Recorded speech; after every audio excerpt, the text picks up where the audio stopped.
You keep taunting the Congress about the emergency. But India today is in a state of undeclared emergency. But the government has miscalculated. There is a fundamental difference between cowardice and courage, and of the difference between the two. Of those cowards who hide behind the false bravado of authority, of power, of hate, of bigotry, of untruth, and dare to call it courage. After all, this government has turned propaganda and disinformation into a cottage industry, whose biggest success is the recasting of cowardice as courage. The courage to use the official channels of the Ministry of External Affairs to respond to social media posts by an 18-year-old climate activist and an American pop star, where not even one single ministry has been deputed by this government to try and look out for the food, water and basic sanitation needs of the farmers and their families who have been camping at the border for almost 90 days.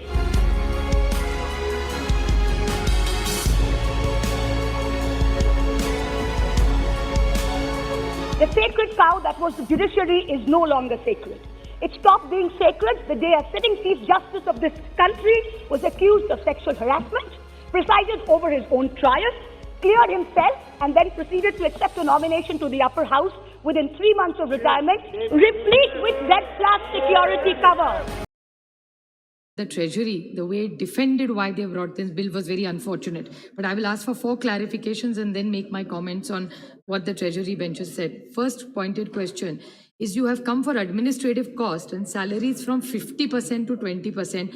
How have you reached this magic number of 20%? Is that how you're going to control salaries and jobs and the number of people in an NGO? I mean, how have you come? So what's the logic behind this 50? And it's the donor who gives the money. How can any government control? Tomorrow you will say salaries of CEOs need to be controlled. So why is this micromanagement of this government is a $1 million question. Second, I clearly need a clarification because I think there's some disparity in understanding and we need to clarify this to the nation. That Mehtab ji, who's also a senior leader, and Saugata Babu, whose speeches we all hear absolutely because we all learn from all their speeches. So I want to ask and put it on record, in clause 5, amendment section 11, there is a point said that everybody has to have, there's arbitrariness, and in that they have requested that Aadhaar has to be there. When everybody, including the Honorable Supreme Court, has said that Aadhaar is not required, there is a little gap between the two speeches. If you could kindly clarify, why do you need an Aadhaar compulsory when the Honorable Supreme Court repeatedly has said, do not follow that? Another question is what you have recommended. I have absolutely no problem in you saying that good banks. Why is it only State Bank of India and only in Delhi? What logic does it make in this technology world where everything can be managed so well? I can't understand. And why only State Bank of India? Why not other banks? Are you trying to sow suspicion that other banks are not capable of opening an FCRA account or managing them? Or are you incapable of doing it? So can you please clarify why only State Bank? The other point is that the way arbitrary, 180 days, and that NGO can stop work. We don't think NGOs do a bad work. It's very unfortunate from the Treasury when the speech came, and it's sad that he was a police and the way he defended today, it's actually a dark day for the police. As a retired police from Maharashtra, what example did he give? That one NGO did not do good work. Sorry, I'm really... வெங்காய விலை குறைஞ்சிருக்கு, tomato தக்காளி விலை குறைஞ்சிருக்கு அப்படின்னு சொன்னாரு. அது ரெண்டையும் மட்டும் வச்சுக்கிட்டு ஒவ்வொரு குடும்பத்திலயும் 3 வேளையும் சட்னி அரைச்சு சாப்பிட முடியுமா? எல்லா விலையும் ஏறி இருக்கு. அப்ப ஒரு குடும்பத்துல அந்த பிள்ளைகளுக்கு உணவு வாங்குவதற்கு கூட ஒரு தாயால் முடியாத ஒரு நிலை. கணவன் வேலைக்கு போகணும், பெட்ரோல் போடணும், பெட்ரோலுக்கு காசு போகுது, எல்பிஜி சிலிண்டர் வாங்கணும், அதுக்கு காசு போகுது. அதுவும் என்ன, நீங்க என்ன சொன்னீங்க, சப்சிடைஸ் பண்றோம், அதனால எல்லாரும் உங்களுடைய அந்த கோட்டாவை விட்டு கொடுத்துருங்கன்னு பல பேர் உங்களுடைய வாக்குகளை நம்பி விட்டு கொடுத்தார்கள். ஆனா இன்று கிட்டத்தட்ட யாருக்குமே அவங்களுடைய வங்கி கணக்கிலே வந்து சேர வேண்டிய அந்த சப்சிடி, எல்பிஜி சிலிண்டருடைய சப்சிடி வந்து சேருவதே இல்லை என்பதுதான் உண்மை. சாமானிய மக்களுடைய உணவுப் பொருட்கள்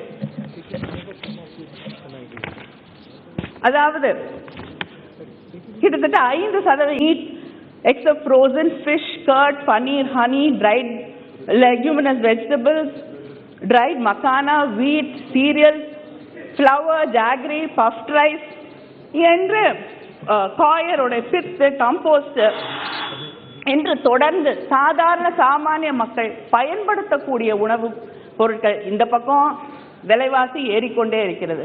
ஒரு பக்கம் வருமானம் அதிகரிக்க வழியே இல்லை, வேலையும் கிடைக்க மாட்டேங்குது. இன்னொரு பக்கம் அடிப்படை உணவுப் பொருட்களுடைய விலையை கூட நீங்க ஏத்திக்கிட்டே ஒவ்வொரு நாளும் அதை குறைப்பதற்கு எந்த வழிவகையும் செய்யாத ஒரு நிலை இருக்கும் பொழுது இங்கே இருக்கக்கூடிய மக்கள் எப்படி வாழ்வது என்பதற்கு இந்த அரசாங்கம் பதில் சொல்ல வேண்டும். அரசியலமைப்பு திருத்த முன்வரைவை வரவேற்கிறேன். அதே நேரத்தில் சில வரலாற்று உண்மைகளையும் பதிவு செய்ய விரும்புகிறேன். பிஜேபியையும் திரு நரேந்திர மோடியையும் பிற்படுத்த மக்களை காக்க வந்த இரட்சகர்களாக நீங்கள் பறைசாற்றுகிறீர்கள். மண்டல் கமிஷன் அமல்படுத்தப்பட்ட போது இந்த சட்டம் நிறைவேற்றப்பட்டால் விலக்கு மாற்றோடு வீதியில் வேலை செய்ய வேண்டியவர்கள் எல்லாம் படித்து பட்டம் பெற்று அதிகாரத்தை அலங்கரித்து விடுவார்கள் என்று அவதூறு செய்தது யார்? விலக்கு மாற்றோடு வீதி வீதியாக ஊர்வலம் போனது யார்? பிற்படுத்தப்பட்ட மக்களுக்கு அதிகாரம் கிடைத்துவிடக் கூடாது என்பதற்காக VP சிங் அரசை கவிழ்த்தது யார்? நீங்கள் அல்லவா? நீங்கள் எல்லாம் சமூக நீதி பற்றி பேசலாமா? ஒன்றிய அரசின் அமைச்சர் அவர்கள் மசோதாவை தாக்கல் செய்யும் பொழுது மருத்துவக் கல்லூரி மற்றும் மருத்துவ கல்வியில் உயர்கல்வி உட்பட 4000க்கும் மேற்பட்ட இடங்களை திரு நரேந்திர மோடி அவர்களின் தயவில் OBC மாணவர்கள் பெற்றது போல ஒரு சித்திரத்தை முன்வைத்தார். அதன் பின் உள்ள உண்மையை இங்கே நான் பதிவு செய்ய விரும்புகிறேன். இத்துடன் தமிழகத்தின் பெருமைமிகு சமூக நீதி வரலாற்றையும் இந்த அரசிற்கு நான் நினைவூட்ட கடமைப்பட்டிருக்கிறேன். இந்தியாவின் முதல் அரசியல் சாசன சட்ட திருத்தம் தந்தை பெரியார், பெருந்தலைவர் காமராசர் தனது மகத்தான சாதனைகளுக்காக உங்களால் தினந்தோறும் வெறுக்கப்படும் நவீன இந்தியாவின் சிற்பி ஜவஹர்லால் நேரு ஆகியோரால் முன்னெடுக்கப்பட்டு முதல் சட்ட திருத்தம் கொண்டு வரப்பட்டது. அன்று துவங்கி தமிழகத்தின் தனித்துவமான 69% இடஒதுக்கீடு கொள்கையை நாங்கள் காலம் காலமாக நிலைநிறுத்தி வருகிறோம் என்பதை இங்கே நான் நினைவுபடுத்த விரும்புகிறேன். அந்த பாரம்பரியத்தை ஒற்றி இன்று மருத்துவ கல்வியில் 27% இடஒதுக்கீட்டை தமிழகமே போராடி ஒட்டுமொத்த இந்தியாவிற்கும் பெற்றுக் கொடுத்திருக்கிறது என்பதுதான் உண்மை, சமீபத்திய வரலாறு. ஆனால் இதை பிரதமர் நரேந்திர மோடியின் சாதனையாக வழக்கம் போல் நீங்கள் பறைசாற்றி வருகிறீர்கள். பொய்களையும் பிஜேபியையும் பிரிக்க முடியாது.